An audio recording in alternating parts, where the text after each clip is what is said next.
What's up mga kasabak, at dahil mainit ngayon ay kaming misis ay naghalo-halo sa beach halo-halo. So ito ay balitang balita dito sa Balayan, Batangas na sabi nila ay masarap. So ngayon ay ating titikman. Yan, kitang-kita naman, napakalaki na lalagyan at umaagaw sa mga lahok.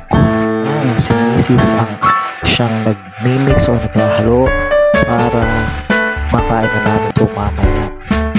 Talaga nga namang nakakamangha ang laki ng lalagyan para bang makakalubog kainin. Yan, sa ibabaw at hanggang ilalim ay talagang punong-puno ng lahok. Mamaya-maya ay ating titikman ito kung talagang mapapawaw nga ba talaga tayo sa sarap ng halo-halo ng beach halo-halo dito sa Balayan, Batangas.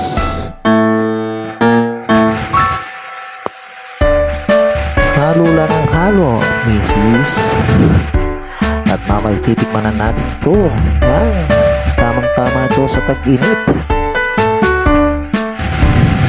Kayo ba, hilig nyo rin ba maghalo-halo? O ano pang hinihintay nyo? Try nyo nang tikman ang beach halo-halo dito sa Balayan, Batangas.